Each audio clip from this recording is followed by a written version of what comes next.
200 grand a month. That is probably what you're doing right now. Maybe even 350, some of you even at 500,000, maybe even some of you at 750, but every single month you end up right back at the same number. Like there's a ceiling bolted to the top of your business that you can't see. And I can only assume you've thrown more money at ads, you've hired another closer, you've even rebuilt the funnel 3 or 4 times and nothing fucking moves. And that's because you don't actually have a marketing problem. You actually have a compression problem. And your revenue is being squeezed from around 4 different directions simultaneously. And until you actually identify which compression point is doing the most damage, no amount of spending or hiring is gonna break through. And here's what's actually really gonna mess with your head. One of these 4 is probably responsible for 60% or more of the money that you're leaving on the table right now. And it's almost certainly not the one that you think it is, I can assure you. So for those of you who are new here, all we talk about on this channel is revenue architecture. Not one-off months, not Stripe screenshots or anything like this, consistent months. The systems, the math, and the infrastructure behind businesses doing around 100, 200, 500,000, and even $1 million a month. And doing it reliably enough that you can actually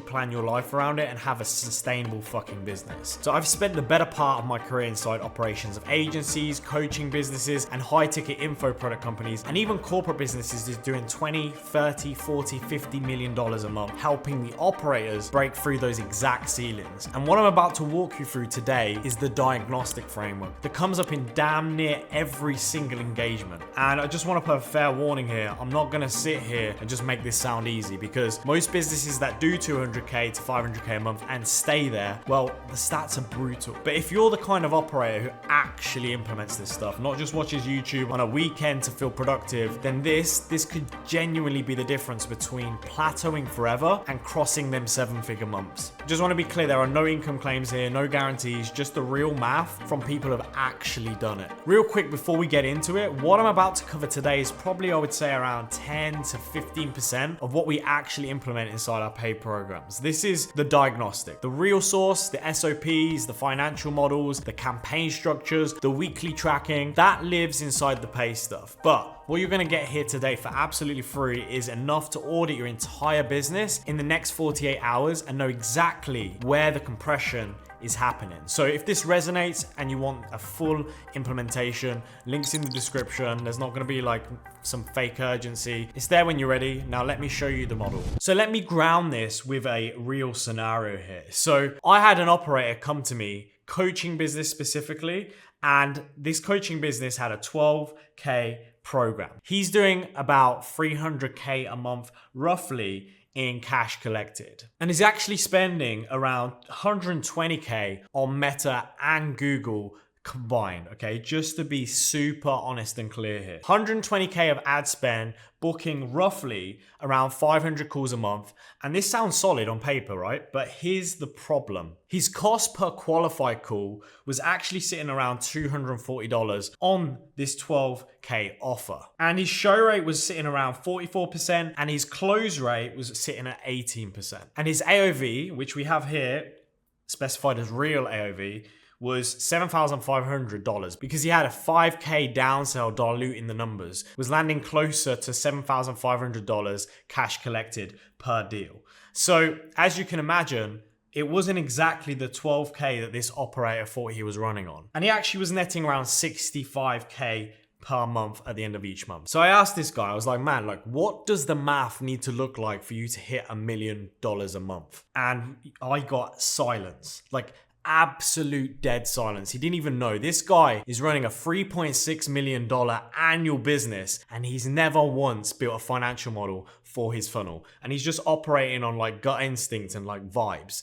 And I have no judgment here, by the way. This is a shockingly common. North of around, I'd say 80% of the operators that I actually sit down with at this level have never done the actual math. They track the data, they have dashboards, but tracking data and doing maths are two completely different things. So when we actually ran the numbers, we found that his revenue was actually being compressed from 4 specific points, and each one controlled by a different lever. And here's the part that will make you rethink everything that you've ever learned.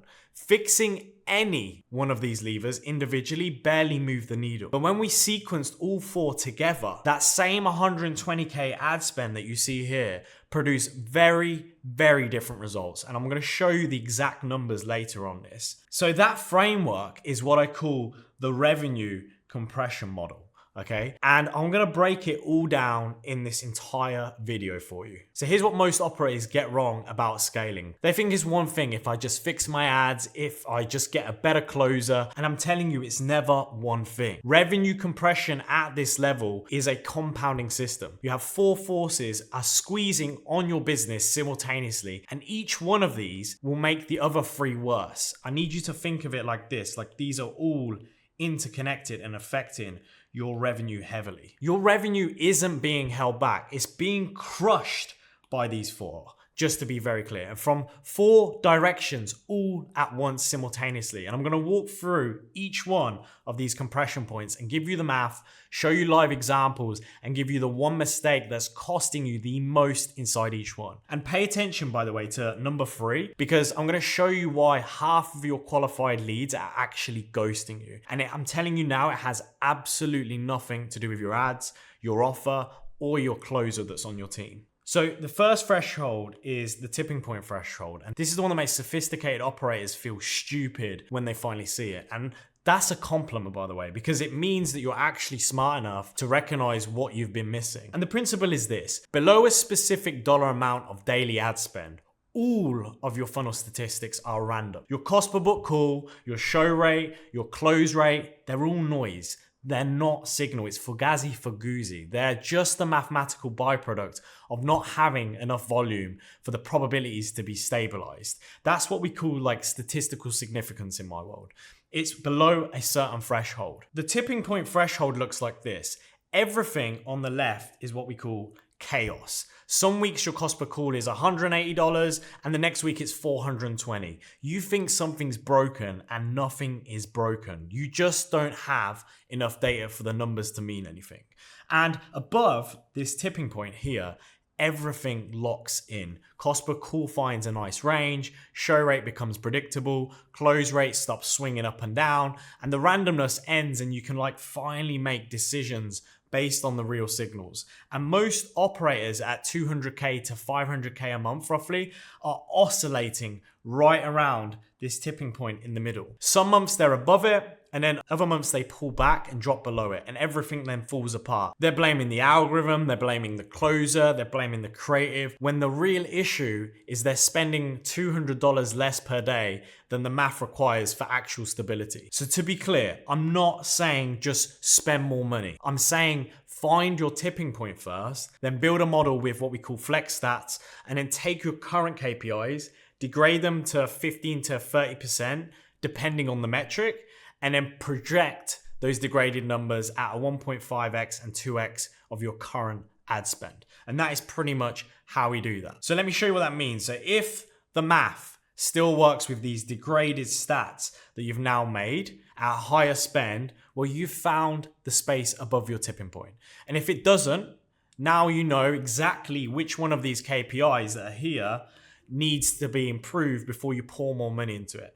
And the thing is, here's the part that nobody actually talks about. You need to do this by channel. Your Meta tipping point and your Google tipping point are completely different. I had a client who could literally tolerate up to $600 cost per call on Meta, but $1,100 on Google, because the Google leads closed at 8 points higher with a 30% better LTV. And he'd been actually underspending on Google, by the way, and over tolerating garbage on Meta performance because he was using this like one blended number. So you see that blended number, it's fiction. Like it's fugazi fuguzi again. If you're making allocation decisions based on it, you're hiding winners and subsiding losers inside your own account. Now, the tipping point tells you how much to spend, but it doesn't actually tell you what happens to your audience when you actually spend it.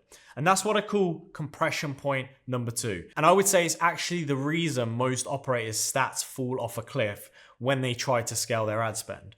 The mistake is reacting to short-term stat dips instead of modeling for them. Operator has, let's say, a bad week. The cost per call then spikes up. They slash budget, By the time you're reacting to all that, you're already behind. So the flex stat model should have told you 3 weeks ago what the floor looks like. If you're making spend decisions based on feelings instead of projections, well, I'm telling you now, you're leaving 6 figures on the table 100%. This is like friends who do day trading. They have rules and they have to follow the rules and not let the emotion take over and just follow the math and the stats. So this next compression point is called the audience shift tax. And this is probably the one that's most invisible until it's actually already cost you a ton of cash. So here's the principle. When you push ad spend from, let's say, 80K a month to 150K to 200K to 250K, your audience will fundamentally change. So the first 80K goes to the most responsive, most in market segment, that is.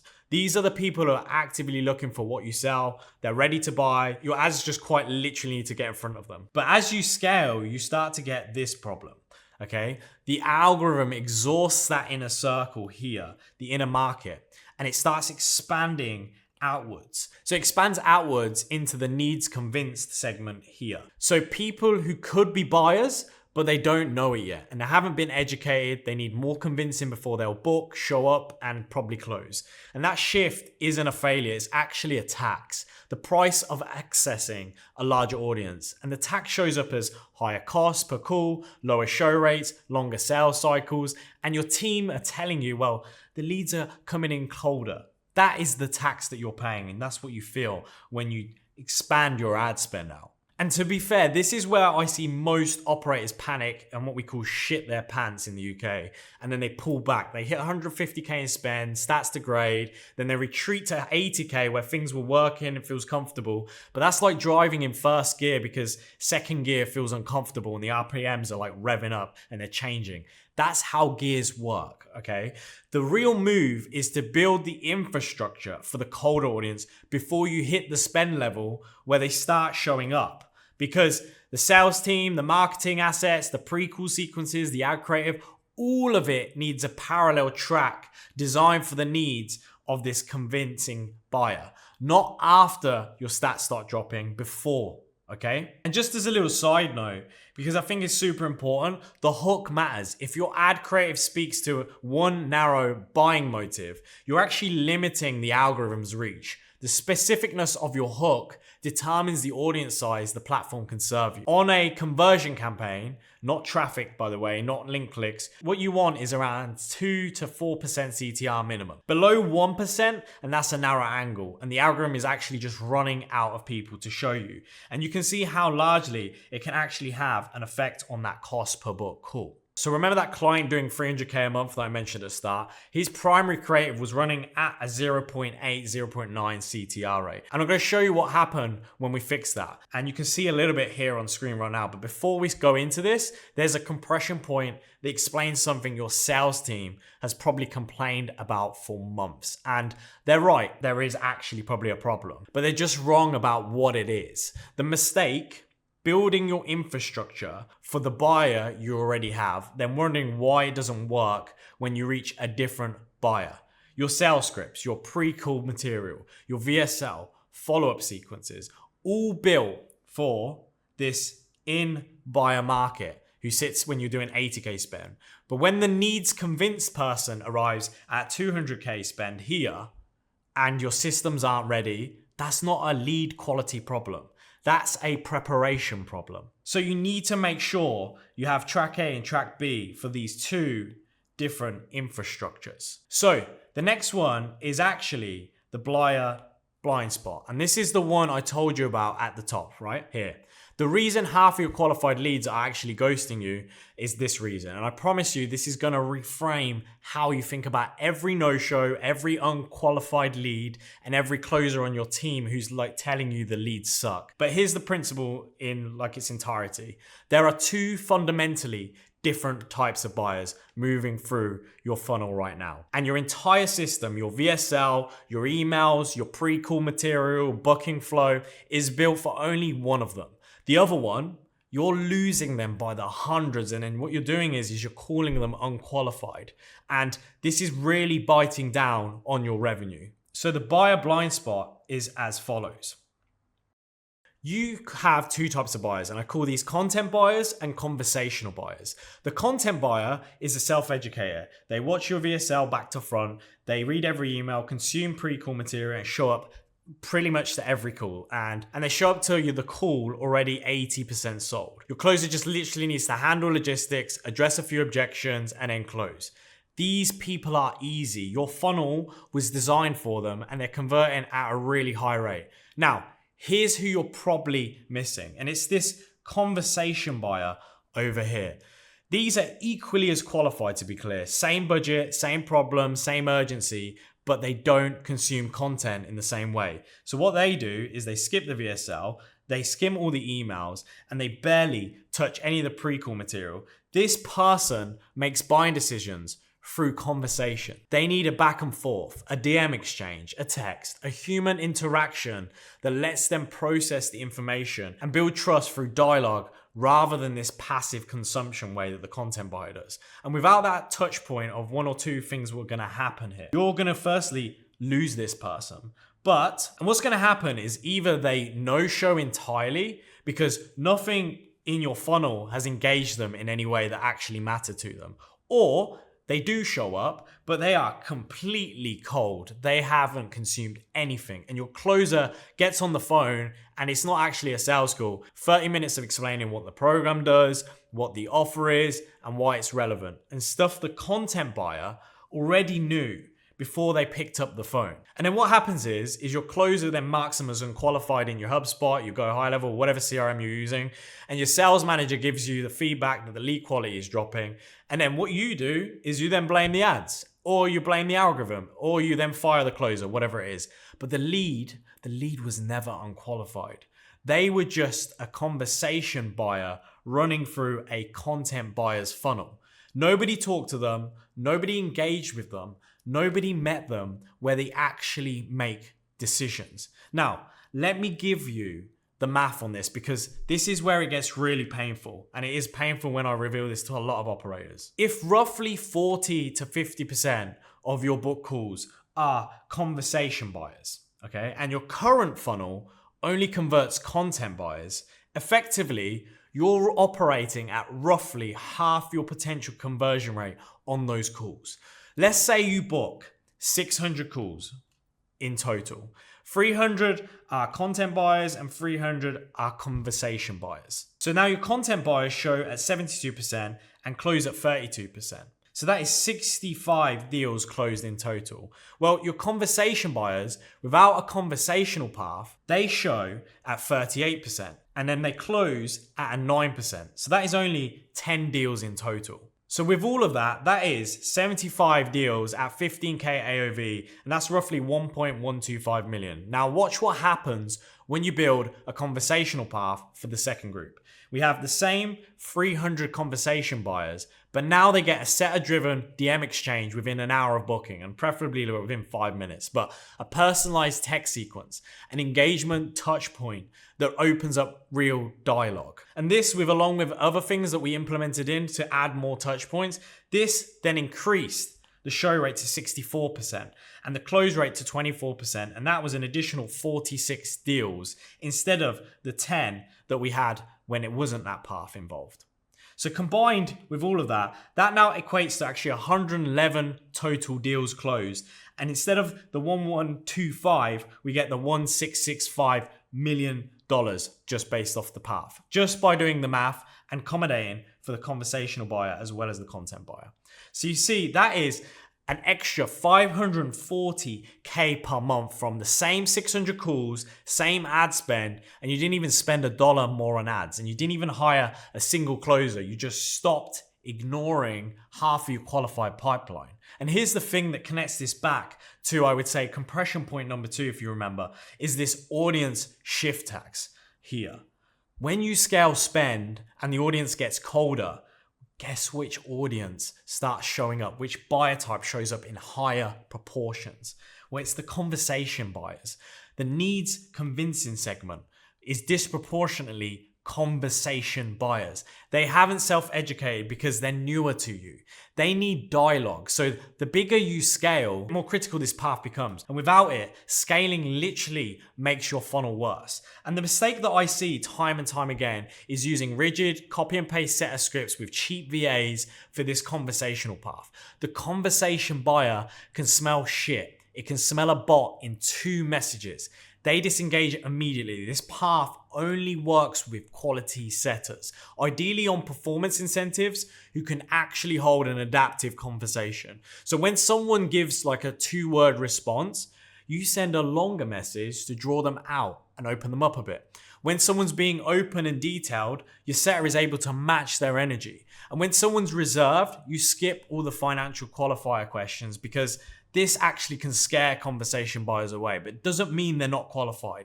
This is not an automation play. It's not an AI play at the moment. This is a human engagement play. So the ROI on good setters for this path is absurd. And we're talking about unlocking an entirely invisible half of your pipeline. So the first 3 compression points are about getting people to the close.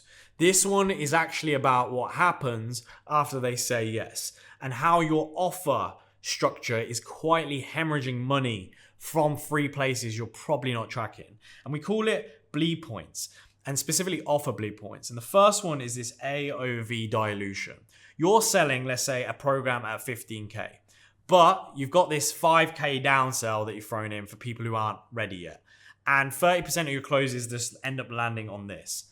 Because of that, your blended AOV ends up being 12K instead of the 15K that you originally thought. So what I'm essentially saying is your real AOV isn't 15K, it's 12K.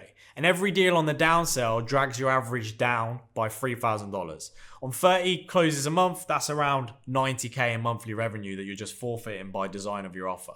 Flip it, kill the downsell, and add this 25K premium tier with, let's say, one-on-one access and priority support. If 20% of the closes then go to the premium, because now you actually have something to offer on the other end, you get your new AOV is 17K.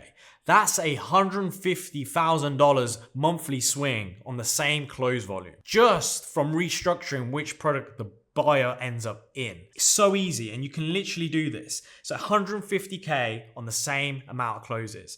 The next one is cash timing.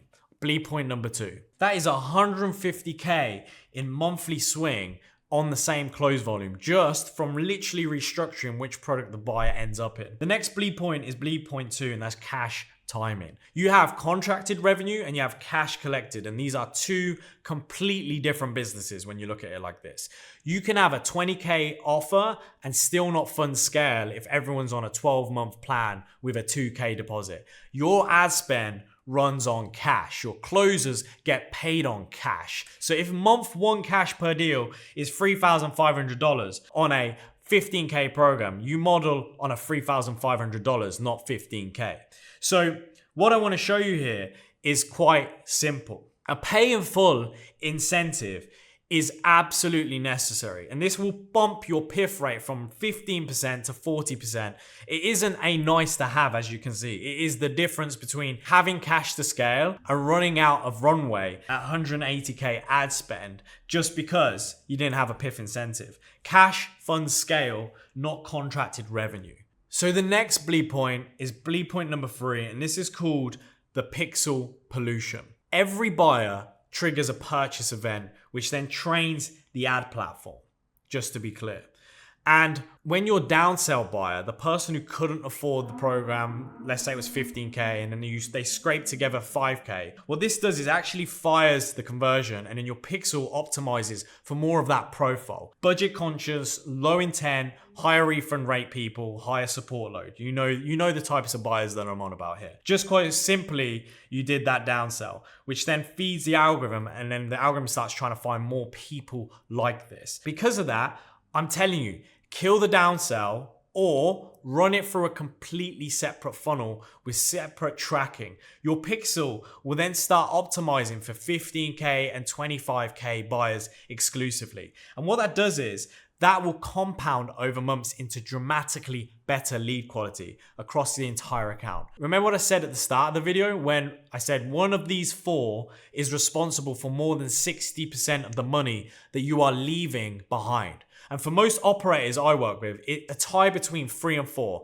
And the buyer blind spot and the offer bleed are the ones that I mean. Because those two, nobody is actually auditing them. So you need to think about killing the downsell or running the tracking through a different funnel. All right, let me close the loop on the operator from the top. The one doing 300K a month, like I mentioned. Let me show you what happened when we decompressed all 4 points. So remember, he was doing 300K cash collected, 120K in ad spend, 500 calls at $240, 44% show rate, and 18% close rate. And after closes, ad spend ops, roughly he was sitting at 65K net. So that's roughly $3.6 million in annual revenue. Maybe 800K net before taxes, roughly. That's not $1 million business, to be clear. That's what I call a $300,000 a year job with a shitload of stress attached to it. So here's what we did. Same ad spend, to be clear, just the 4 compression points decompressed. We go through all the compression points with this particular individual. So the first thing we did was we built a flex stat model by channel, and his max tolerable cost per book call on Meta was actually $380, not the $240 he was paying. And on Google specifically, on Google it was around $620 because close rates were actually 8 points higher. So what we did is we reallocated an extra 30K from Meta to Google. Then compression point number 2 kicks in. And this is the audience shift tax, if you remember. So his primary creative was at a 0.8% CTR rate. His primary. So we tested 7 new angles over 6 weeks, and we found a broader market hook at 3.1% CTR. And that opened a completely new segment to the market. And because of this, we were able to actually help with that cost per book call. And the next one was compression point number 3. And this is actually where it got interested, the buyer blind spot.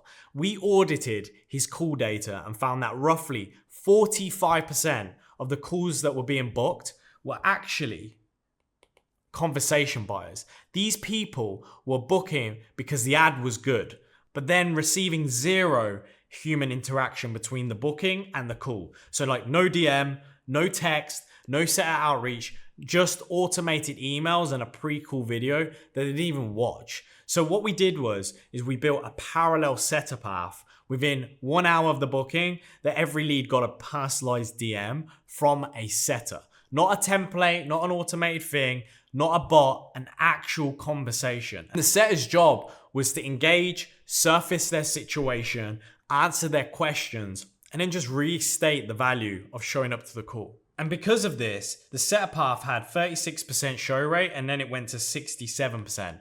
And the close rate on that path was 11%, and then it went to 26%. So for the content buyers, nothing changed, by the way. They were still consuming the VSL and the pre-call material and showing up pretty much sold.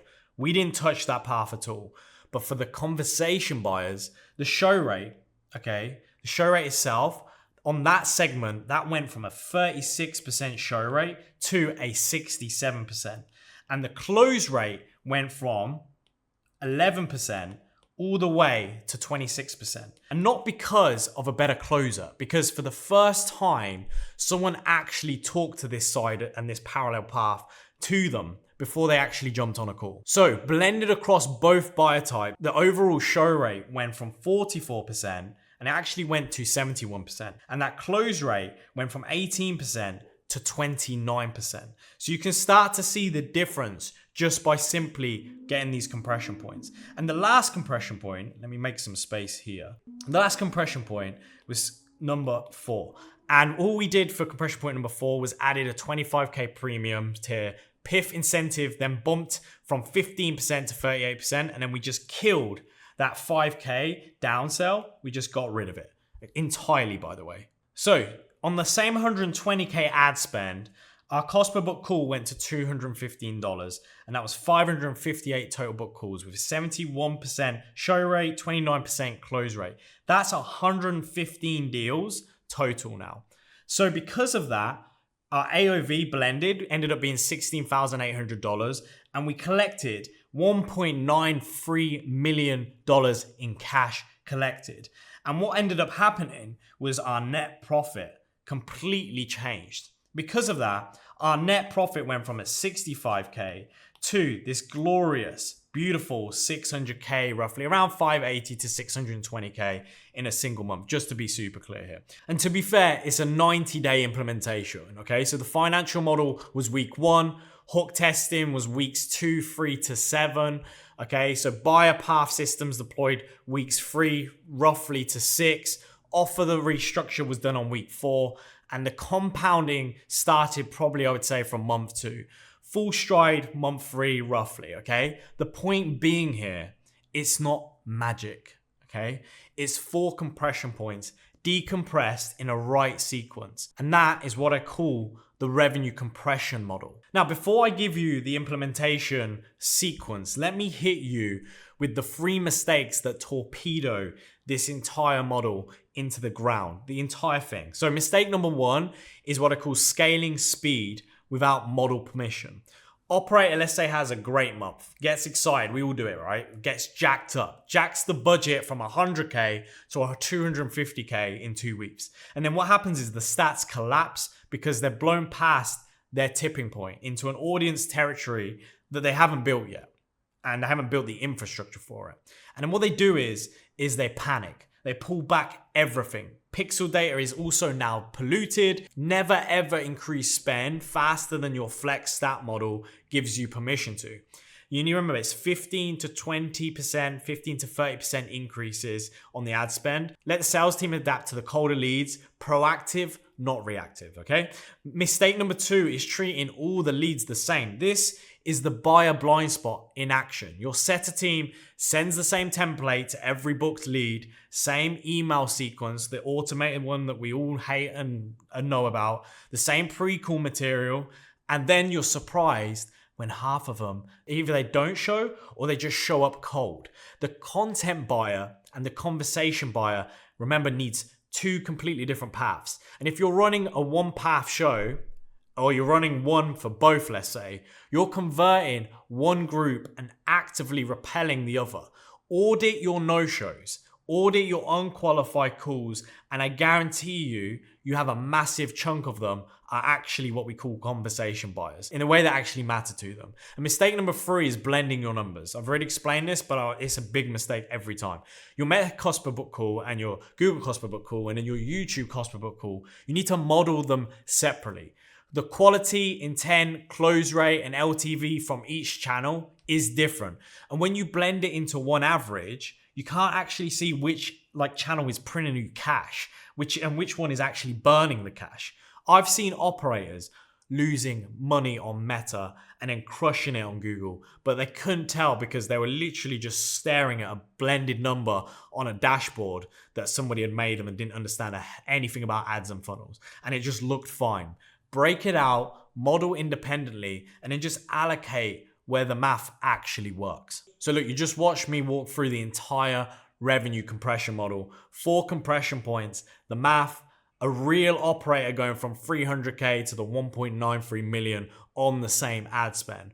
But just let me be completely straight here with you, because what I just gave you is the diagnostic. Maybe, like I said, 10 to 15% of what we actually implement inside our programs. So the SOPs, the flex stat templates, the hook testing matrix, the setter path build outs, the buyer type audit frameworks, the offer architecture worksheets, the weekly tracking systems, that all lives inside the pay stuff. So if you're doing roughly 200K to 500K a month and maybe a little bit more, and you can feel the compression, you know the ceiling is there and you just can't see where that pressure is coming from. It might be coming from one of these 4. And you want someone to walk you through the entire implementation for you, for your specific business, your specific numbers, your specific funnel. The link's in the description. Go watch the full breakdown. And if it makes sense, book a call. Like I said, there is no pressure, no fake countdown timers. Like, I know we're all marketers here, but just a conversation to see if we can decompress the model for you. If not, no stress, just keep implementing. And what you've got from this video alone is enough to actually audit every compression point this specific week. But if you want the real source, the gems,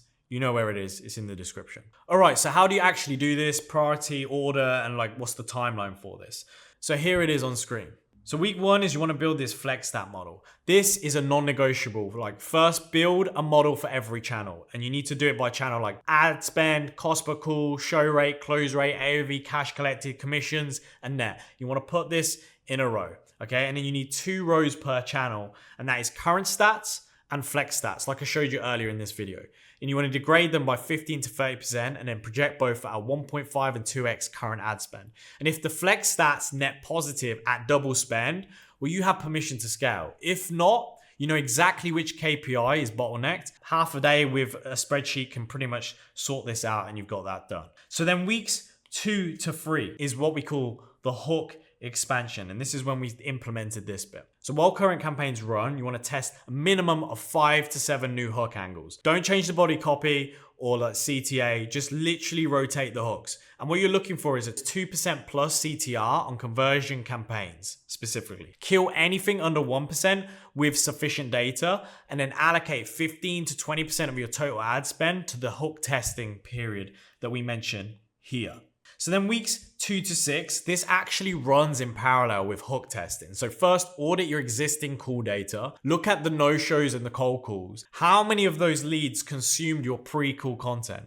And then if less than half did, you have a massive conversation buyer segment that's getting absolutely nothing. So build the parallel path. Hire quality setters on performance incentives. Be super clear here, and not cheap template runners that just like read a script. Deploy then a DM first engagement sequence, and within that like 1 hour booking, best at 5 to 10 minutes, but 1 hour's fine. And train the team on adaptive conversation, not these copy and paste scripts that you probably got from AI. The setter's goal is to surface the lead situation, answer questions, and then restate why the call matters. And for content buyer path, you want to add 3 to 5 content remarketing pieces served between booking the call to reinforce the framing you've already just literally made them consume. You can literally expect around a 15 to 30 point show up rate lift within 2 to 4 weeks just by doing this. Close rate will also improve, and close rate improvement also follows as leads come more framed to the call rather than like cold like they're currently doing. Then week 4 is simple. It's the offer restructure period. You want to audit close distribution. So how many go to the main downsell, upsell? And then what you want to calculate is your real blended AOV on cash collected and not the contracted revenue. If the downsell takes more than 20% of closes, you kill it or spin it into a separate funnel with separate tracking because it's causing pixel pollution. And then you want to introduce a premium tier and implement a PIF incentive. The target is 20 to 35% AOV increase within 60 days. And that's really what you're looking to do here on this offer restructure period.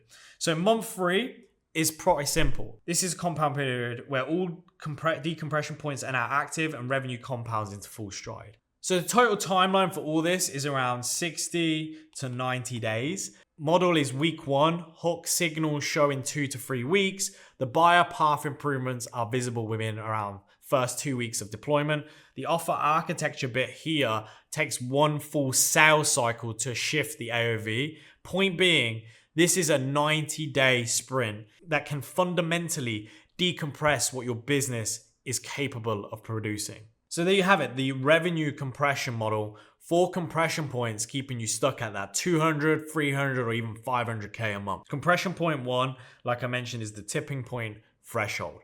Find the spend level where the randomness ends. Do the math by channel, stop guessing.